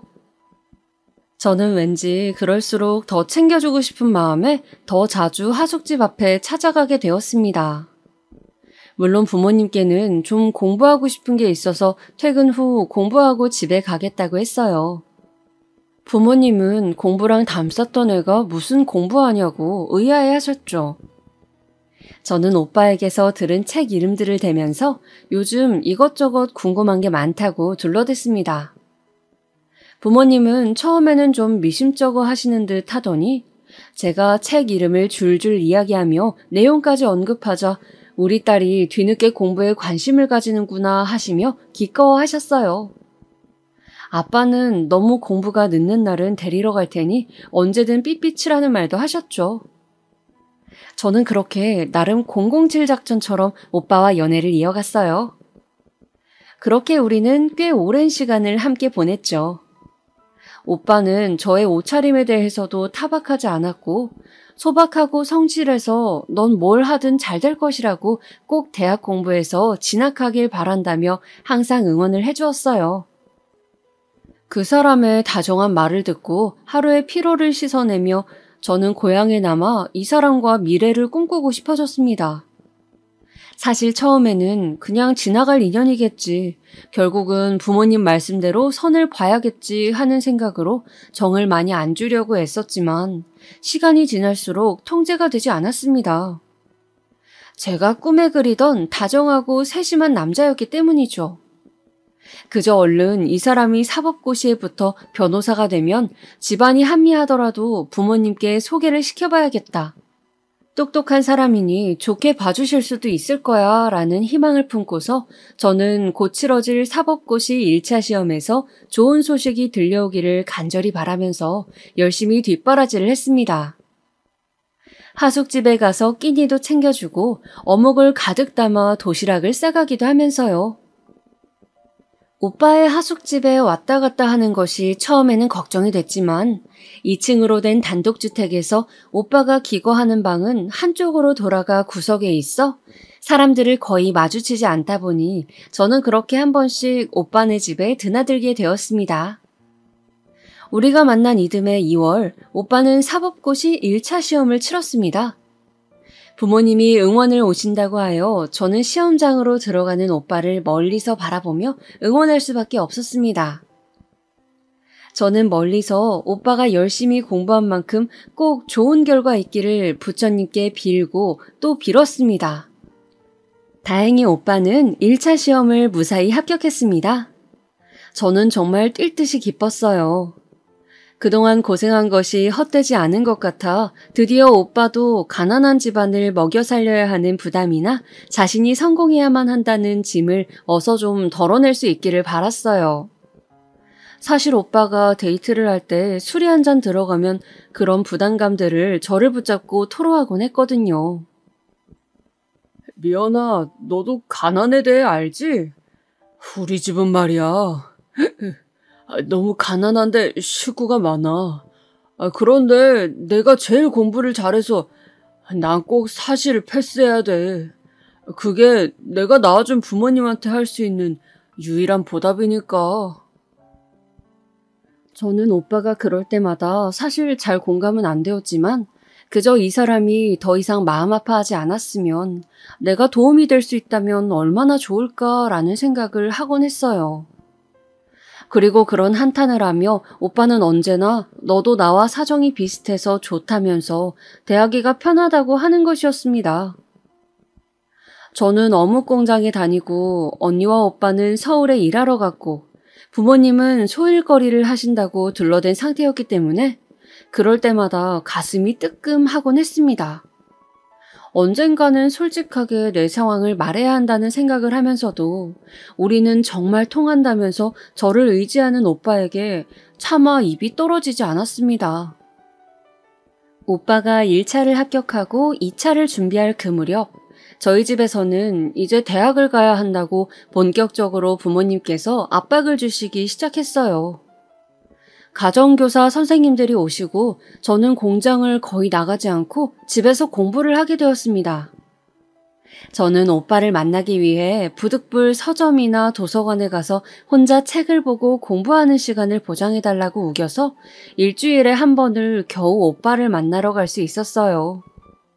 여전히 부모님은 미심쩍어 하시면서 저에게 무슨 책을 샀는지 뭘 읽었는지 캐물으셨지만 저는 오빠를 만나서 어차피 공부도 하기 때문에 잘 둘러댈 수 있었습니다. 그렇게 우리는 3, 4개월 동안 일주일에 한 번씩만 얼굴을 보면서 지냈어요. 자주 보지 못해서 미안하다는 오빠에게 저는 어묵 공장이 바쁘다고 오빠에게 2차 준비에 전념하라고 웃으며 말했습니다. 사실은 대학을 가기 위해 과외를 받고 있었지만요. 그리고 6월이 되어 오빠는 2차 시험을 치렀습니다. 저는 그날만큼은 일이 있다고 둘러대어 시험장 근처 먼 발치서 온 마음을 다해 오빠를 응원했어요. 드디어 2차 시험 발표가 난 10월, 오빠는 당당히 2차 시험도 합격했어요. 저는 진짜 너무 기뻐서 그 소식을 듣자마자 길거리에서 오빠 손을 붙잡고 팔짝팔짝 뛰었어요. 이대로 오빠가 3차 면접을 통과하고 또 내가 대학을 다닌다면 우리의 미래는 너무 밝을 것만 같았습니다. 오빠는 저에게 이제 내가 우리 미연이 힘들지 않게 살게 해줄게. 조만간 부모님과 식사 자리 한번 만들자. 라고 든든하게 말해주더군요. 저는 이제는 진짜 제 사정을 말해야 하지 않을까 싶었지만 가난한 줄 알았는데 사실은 풍족한 집안 딸이라는 것은 별 문제되지 않겠지라고 그저 단순하게 생각하고 있었습니다. 사실 이제와 이야기하려니 혹시나 오해를 할까봐 이러지도 못하고 저러지도 못했다는 게 맞겠죠. 차라리 처음부터 솔직하게 이야기했다면 좋았을 것을 말이죠. 그렇게 오빠는 3차 면접을 준비하고 2차보다는 합격하기 쉽다는 3차 역시 가뿐하게 통과했습니다. 저는 신문에서만 보던 사법고시를 내 남자친구가 합격했다고 하니 정말 실감도 나지 않고 오빠가 대단하게만 보였어요. 최종 합격 소식을 들은 것은 막 겨울로 접어드는 11월경이었어요. 오빠는 이제야 떳떳하게 너를 우리 집에 인사시키고 또 예비 처가에 인사드릴 수 있게 되었다면서 그동안 기다려줘서 고맙다고 제 손을 꼭 붙잡고 금은방에서 샀을 얇은 금반지를 끼워주며 결혼하고 싶다고 청혼을 하더군요. 저는 어쩐지 눈물이 날 것 같았습니다. 없는 형편에 용돈을 모아서 반지를 사러 갔을 오빠의 모습이 떠올라서요. 그리고 분명 좋은 일이긴 한데 한편으로는 그동안 말하지 않았던 것들을 밝히려니 두렵기도 하더군요. 그래서 저희 부모님을 먼저 만나고 싶다는 오빠 이야기에 일단 오빠네 부모님과 식사 자리를 먼저 하자고 이야기했어요. 내가 먼저 인사드리는 것이 맞는 것 같다고요. 사실 저는 또 저대로 대학 갈 준비로 학력고사를 12월에 앞두고 있었는데 일단 오빠네 부모님께 인사를 드리면서 제가 학력고사를 보고 곧 대학에 갈 것이고 저희 집안이 나름 유복하다는 것을 모두가 계신 자리에서 밝히고 결혼 허락을 받을 생각이었어요. 결혼해서도 제가 대학을 다녀야 하는 부분도 걸리고 해서요. 대신 대학은 부모님을 설득해서 서울로 가지 않고 지금 살고 있는 여기서 다니는 것으로 이야기를 하고 싶었습니다. 그렇게 저는 11월 중순 오빠가 잡아두었다는 한정식 집에서 오빠의 부모님을 처음 뵙게 되었어요. 그날만큼은 맨날 입고 다니던 면 티셔츠와 검정 바지를 입으면 안 될 것 같아서 부모님이 생일 선물로 사주신 연회색 겨울 원피스를 입고 언니가 방학 때 놔두고 간 멋들어진 코트도 걸치고 핸드백도 들고 식당으로 갔습니다. 오빠의 가족분들은 먼저 와 계시더군요. 시골분들 특유의 푸근한 인상이셨고 특히 오빠의 어머님은 기분이 너무 좋으셨는지 벌써 얼굴이 빨개져서 우리 아들 하면서 오빠의 손을 꼭 잡고 계셨어요. 연신 어깨를 쓰다듬으시면서요. 안녕하세요. 저는 김미연이라고 합니다. 저는 그분들에게 다가가서 수줍게 인사를 드렸습니다. 왔어? 저의 꾸민 모습에 오빠는 적잖이 당황한 기색이었지만 한껏 꾸미고 온 모습이 싫지는 않았는지 볼에 홍조를 띠더군요. 이 아가씨가 오늘 소개한다던 여자친구냐? 오빠의 아버지가 저를 아래 위로 살펴보시며 말씀하시더군요. 오빠의 어머니는 저를 이리저리 살피기만 하시고 별다른 말씀이 없으셨어요. 저는 그 눈길이 조금 부담스러웠지만 첫 만남이라 어색한 거겠지 하면서 애써 미소를 지었습니다. 그동안 말씀 많이 들었습니다. 늦게 인사드려서 죄송합니다. 그러자 아무 말이 없으시던 오빠의 어머니께서 대뜸 말씀하시는 것이었어요. 그래, 아가씨는 무슨 공장에 다닌다고요? 무슨 공장이라고 했죠? 뭔가 공장이라는 단어가 특히 도드라지는 것 같았어요. 순간 저도 모르게 민망한 기분이 들더군요. 제가 뭔가를 잘못한 것처럼요. 네, 저기 땡땡동에 있는 어묵 공장에 다닙니다. 제 대답을 듣자마자 아버지는 말없이 소주를 한 잔 따라 드셨고 어머니는 옆에 있던 오빠의 형과 동생들을 보면서 한숨을 쉬시더군요.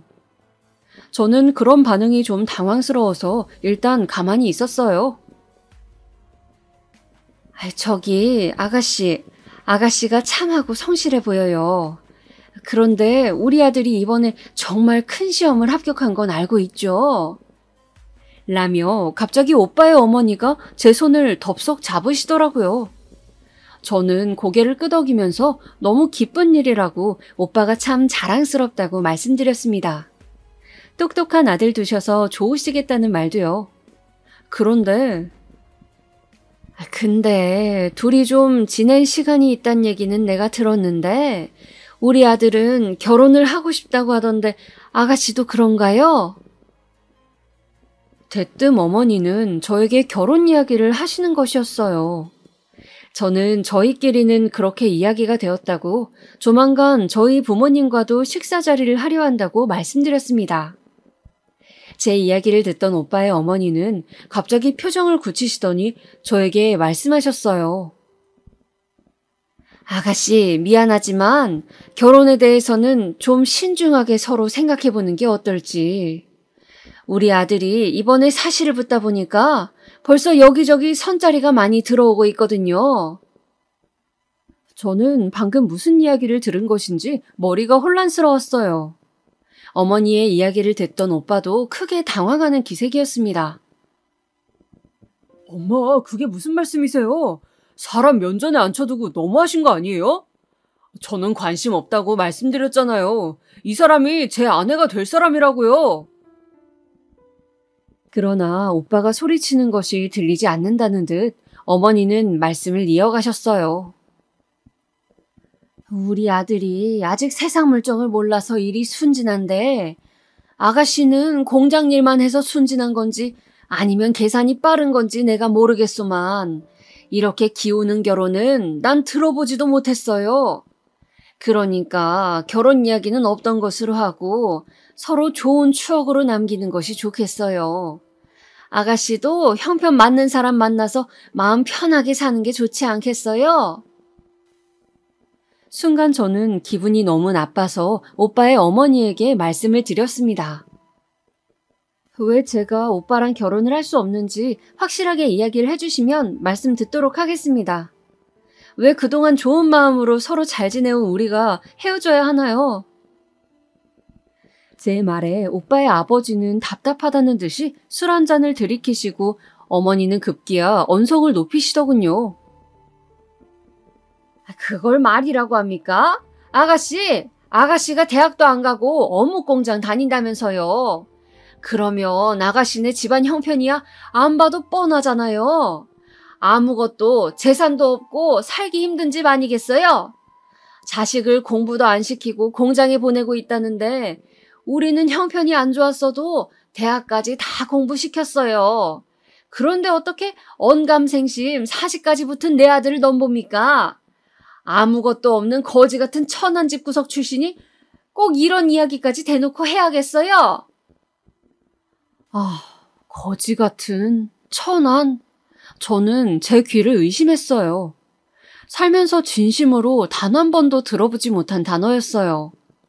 제가 이런 이야기를 듣는 이 순간에도 공장을 어떻게 하면 더 잘 운영해서 직원들 보너스를 챙겨줄까, 많은 사람들이 맛있는 어묵을 저렴하게 먹을 수 있을까 노력하실 아버지의 모습과 항상 저를 걱정하시면서 맛있는 밥을 차려주시는 엄마, 자식밖에 모르시고 애지중지하면서 저를 키워주신 두 분이 이런 말을 들을 이유는 없었습니다. 하늘의 맹세코 우리 부모님은 돈이 있고 없고를 떠나서 이런 모욕적인 소리를 들으실 이유가 없으셨어요. 저는 입을 앙 다물었습니다. 여기서 눈물을 보이거나 맥없이 일어서고 싶진 않았어요. 이것은 저 혼자만의 문제가 아니라 우리 집안의 명예가 달린 일이었어요. 오빠는 어머니가 심한 말을 뱉자 너무 당황해서 얼굴이 시빨개지더니 저에게 달려와서 제 팔을 잡고 일단 일어나자고 데려다 주겠다면서 저를 일으키려 했습니다. 저는 조용히 오빠의 손을 뿌리쳤습니다. 그리고 맞은편에 앉아 계시던 오빠의 어머니를 바라보면서 이야기했어요. 방금 하신 말씀은 당장 사과 부탁드립니다. 지금 사과하시면 못 들은 걸로 치겠습니다. 저의 목소리는 제가 들어도 단호하고 차가웠습니다. 오빠도 오빠의 부모님과 형제들도 모두 크게 놀란 기색이었어요. 이게 무슨 버릇없는 행동이죠, 아가씨? 어른이 한 말이 이해가 안 돼요. 오빠의 어머니는 격앙된 목소리로 저에게 따지시더군요. 저는 심호흡한 후 말씀드렸습니다. 저는 일남 이녀의 유복한 집에서 태어났습니다. 저희 부모님은 제가 일하는 어묵 공장의 사장님이세요. 자라면서 한 번도 저희 집안에 대해서 함부로 말하는 소린 들어본 적이 없습니다. 저는 부모님을 돕고 있는 것이지 형편이 힘든 것이 아닙니다. 순간 오빠의 부모님과 형제들 그리고 오빠까지 모두가 그 자리에 굳어버리더군요. 방금 무슨 이야기를 들은 것인지 귀를 의심하는 표정이었어요. 어묵공장 사장 딸? 오빠의 형이 조그맣게 중얼거리는 소리가 들렸습니다. 조만간 사과의 말씀을 주실 것으로 믿고 저는 이만 일어나겠습니다. 어머니, 사람 형편 가지고 그렇게 괄시하고 함부로 보시는 거 아닙니다. 제가 정말 가난했다면 지금 이 자리에서 어떤 기분을 느꼈을지 정말 생각만으로도 끔찍하네요. 이 말을 남기고 저는 당당하게 자리를 박차고 나왔습니다. 오빠 역시 그런 저를 붙잡지도 못하고 그저 멍하니 바라만 보더군요. 식당 문을 열고 길에 한 걸음을 딛자마자 저는 털썩 그 자리에 주저앉고 말았어요. 오빠의 부모라는 사람들이 저런 사람들이라니. 차마 오빠와 계속 만날 생각이 들지 않았습니다. 내가 겪은 오빠는 분명 속물적인 계산이 앞서는 사람이 아니었는데 너무 속상하고 또 속상하더군요. 마음이 찢어진다는 것이 이런 것인가 라는 생각을 하며 저는 그날 밤 내내 방에 틀어박혀서 가슴을 움켜잡고 길고 긴 울음을 울었습니다. 그렇게 저는 큰 충격을 받고 12월 학력고사를 볼 때까지 일절 오빠에게 연락을 하지 않았습니다. 집에만 틀어박혀서 시험 준비만 하고 밖을 나가지 않았고 삐삐는 그냥 꺼두었어요. 그동안 오빠가 어떻게 지내는지, 저와는 어떻게 할 생각인지 그런 것들도 궁금하지 않았고 그저 오빠를 포함해 그 집 식구들을 보고 싶지 않았습니다.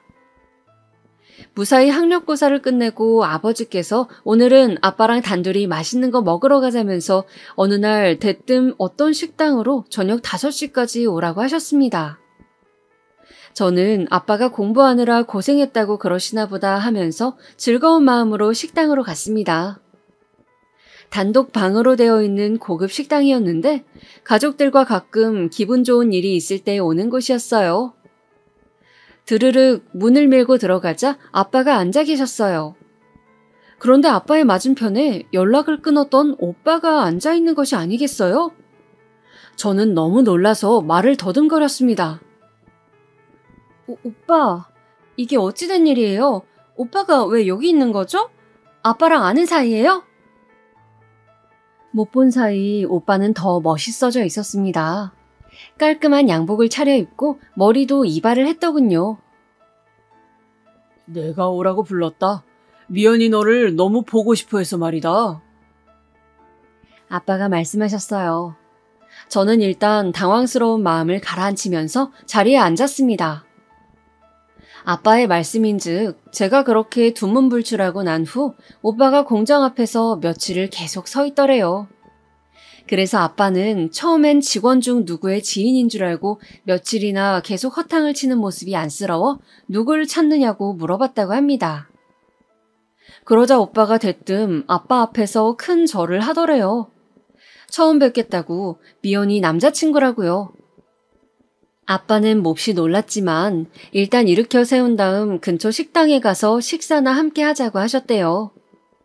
그리고 오빠는 아빠에게 저를 그동안 만나왔던 이야기, 사시 공부하면서 제가 자신을 얼마나 잘 챙겨줬으며 어떻게 우리가 결혼 약속을 하게 되었는지까지 다 말씀을 드렸다고 해요. 그리고 왜 제가 연락을 끊어버렸는지에 대해서도요. 아빠는 오빠의 말씀을 다 들으시고는 나도 가난했던 시절이 있었고 이렇게 자랑스러운 아들이니 부모님 입장에서는 한 번쯤 욕심이 나셨을 수도 있다고, 저에게 그렇다고 어른들에게 버릇없이 그리하면 되냐고 호통을 치시더군요.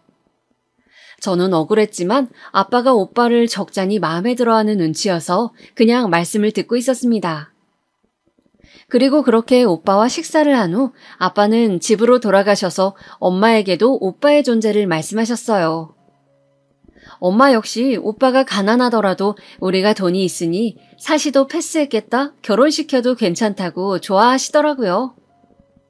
저는 이건 아니다 싶으면서도 한편으로는 오빠 하나만 보면 괜찮은 사람인데 라는 생각으로 갈피를 잡지 못하고 뭔가 그렇게 양가의 결혼 추진에 끌려가게 되었어요. 오빠는 부모님이 사과 자리를 마련하신다며 정말 후회 많이 하시고 있다고 다시 식사를 같이 하자고 했어요. 저는 정말 내키지 않았지만 저도 잘한 것 없다는 저희 부모님 말씀과 또 계속해서 저를 설득하는 오빠의 권유에 못 이겨서 나가지 말았어야 할 그 자리에 또 나가고 말았습니다.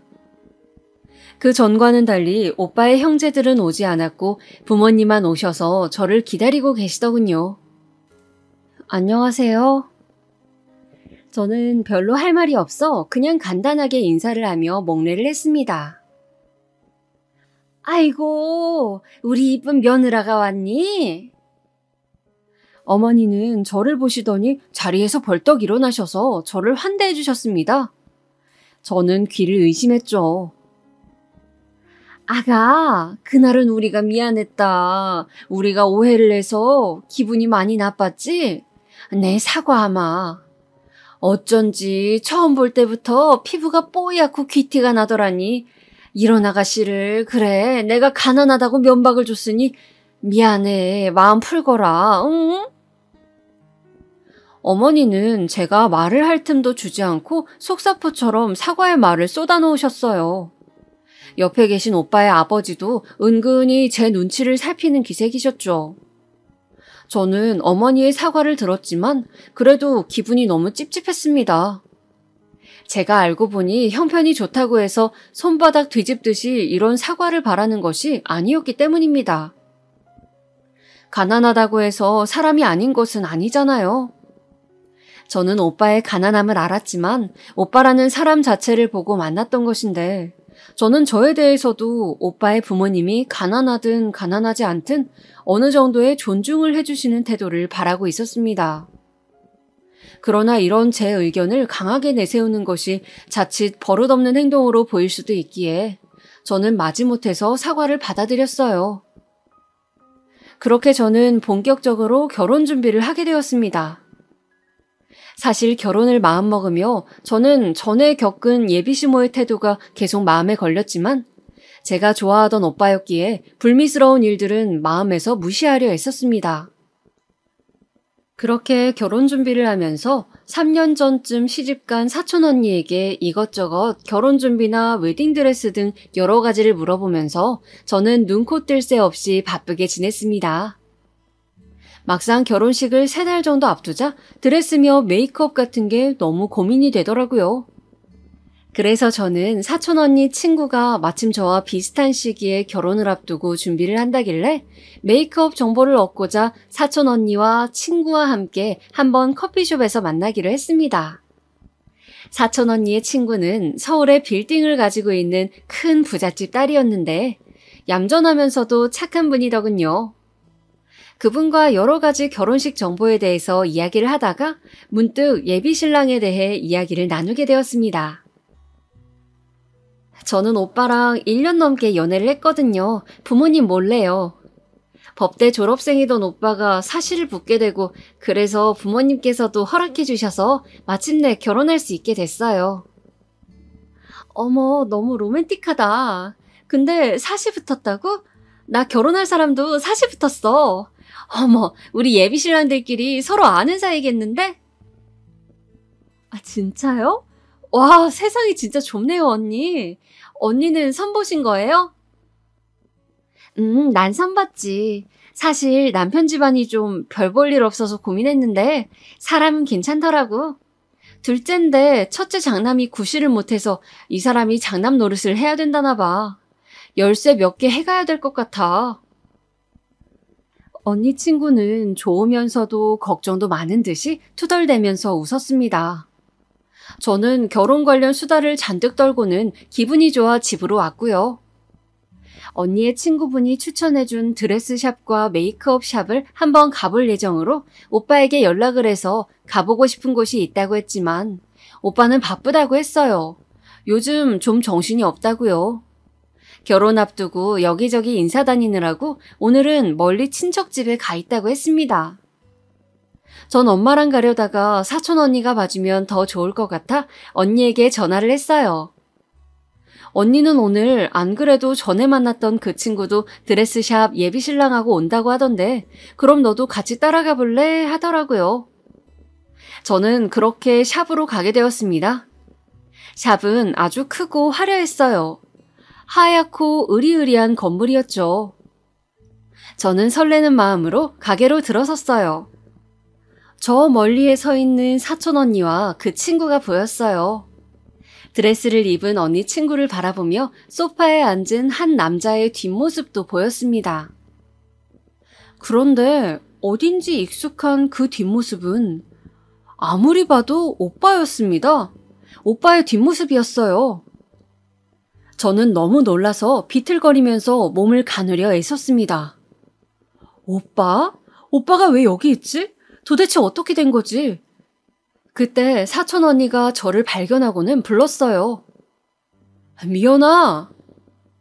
저는 간신히 정신을 차리고 또각또각 구두를 신은 발에 힘을 주고서 오빠인지 아닌지 앞모습을 보기 위해 걸어갔습니다. 오빠는 두런두런 이야기를 하고 있다가 구두 소리가 들리자 제 쪽으로 뒤돌아보더군요. 고개를 돌려 저를 확인한 오빠의 얼굴은 새파랗게 질렸습니다. 미연아, 저기 그게... 채 말도 잊지 못하고 덜덜 떠는 오빠를 보면서 저는 부모는 자식의 거울이라는 말을 떠올렸습니다. 그렇게 돈 하는 시어머니 밑에서 자란 오빠는 자신의 처지가 달라지자 결국 부모님과 같은 속물적인 모습을 보이는 것이었죠. 가난한 고시생이었을 때는 그렇게 부자들을 욕하더니 저와 결혼하기로 하고서도 더 부잣집 여자를 찾아 선을 보고 결혼을 양쪽으로 진행하려고 했다뇨. 저는 정말 정이 뚝뚝 떨어지는 것을 느꼈습니다. 언니, 제 예비신랑을 소개하고 싶은데요. 저는 어디서 그런 용기가 났는지 큰 소리로 사촌 언니와 친구분에게 말을 건넸습니다. 둘은 드레스 이야기를 하느라 저쪽에서 한참 이야기 중이었거든요. 제가 큰 소리로 말하자 돌아본 두 분에게 저는 여기 언니 친구분과 결혼할 이분이 바로 제 예비신랑입니다. 양다리예요. 라고 말했습니다. 참 어이가 없어서 웃음이 도리어 나더라고요. 언니 친구의 얼굴은 흑색으로 변했고 사촌 언니는 달려와서 가방을 오빠에게 집어던지더군요. 뭐? 이 미친놈아! 가자, 미연아 가자. 너도 얼른 드레스 갈아입고 따라와. 그렇게 저의 사랑은 지저분하게 끝이 났습니다. 저와 사촌 언니네는 물론 그 친구분 집까지 여러 집안이 발칵 뒤집혔고 저는 아예 전화기를 뽑아버리고 몇 달간 밖으로 나가지 않았고요. 처음 며칠은 하염없이 눈물만 났습니다. 그런데 시간이 지나자 그래도 모르고 속아서 결혼하는 것보다는 그리고 결혼으로 부모님 재산을 그 집에 갖다 주는 것보다는 파혼이 낫다 싶더군요. 저에게도 언니 친구에게도 파혼당한 오빠는 선시장에도 소문이 퍼져서 톡톡히 망신을 당하고 먼 지방으로 이사를 갔다는 소식을 들었습니다. 아마 그 지역에 가서도 아들 장사 한번 제대로 하려고 했겠죠. 저는 씁쓸했지만 그저 제가 그 사람과 결혼하지 않은 것은 천만다행으로 여기며 지냈답니다. 물론 그 후 대학도 가고 인품 좋은 사람을 만나 순탄하게 결혼 생활도 했고요. 지금도 생각하면 온몸이 떨리는 기억이고 그 당시에는 정말 죽고 싶을 만큼 힘들었던 일이었네요. 세월이 흘러 이렇게라도 여러분들에게 털어놓고 나니 홀가분합니다. 역시 평생 마음에 뭔가를 담아두고 있는 것은 정신건강에 안 좋은 것 같습니다. 제 이야기는 여기서 끝입니다. 마지막으로 한 가지 당부드리고 싶은 것은 혹시 주변에 결혼을 앞둔 젊은 아가씨가 있다면 저 같은 일도 있다고 꼭 이야기해 주시면 좋을 것 같아요. 괜히 결혼이 일륜지대사는 아니니까요. 그럼 다들 건강 유의하시고 행복한 하루 보내세요.